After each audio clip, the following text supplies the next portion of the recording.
ئەوان ئەم ئەستێرانەیان لە ئاستی جیهانیدا کۆ کردووەتەوە و پێکەوە لە وەزارەتی دەرەوە بۆ خولەکێک تیشک دەخەنە سەریان.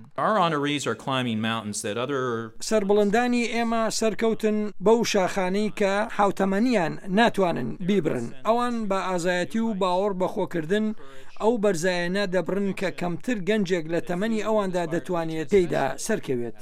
دەستکەوتەکانی ئەم ڕێبەرە گەنجانە کەم تەمەنبوونیان دادەپۆشێت. ئەم گەنجە لە وڵاتی پرۆ ئەپلیکیشنێکی موبایلی بۆ بەرەنگاری جەنایەت و تاوان دروست کردووە.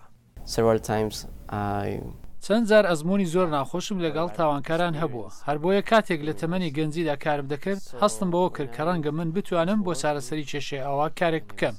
ئەم خانمە گەنجەش لە وڵاتی ئەلجەزایر یارمەتی منداڵانی تووشی شێرپەنجەی داوە و تەلەڤیزیۆنێکی ئانلاینی بۆ گەنجان ڕێخستووە.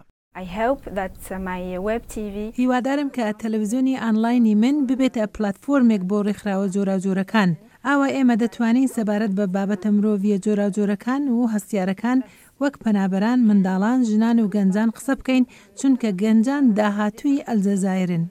ئەم خانمە گەنج ئەفغانستانیەش بەرنامەیەکی هەیە دەڕوانێتە دە ساڵی داهاتوو. ئێمە کارگەی ڕێبەری بۆ خانمانی تەمەن 14 تا 19 ساڵان بەڕێوە دەبین. ئەوان بەم شێوەیە تواناکانی خۆیان دەدۆزنەوە. بۆیە ئەم پرۆژەیە ڕێگایەکە بۆ ئەوان تا کارامەکانیان بە پێی ئەوە بنیاد بنێن، گۆڕانکاریەکان پێک بێنن بۆ هەنگاونان بۆ گەیشتن بە خەونە گەورەکان بوون بە سیاسەتوان و ڕێبەر.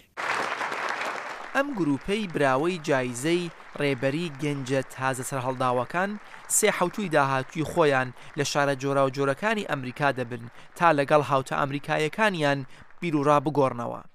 لەگەڵ ئەو چالنجە دژوارانەی هەردە کەسەکان ڕوبڕووی بوونەتەوە ئەمانە نمونەی داهاتوویەکی ڕوونی گەنجەکانن لە هەموو قاڕەکان ڕێبەری دەکەن.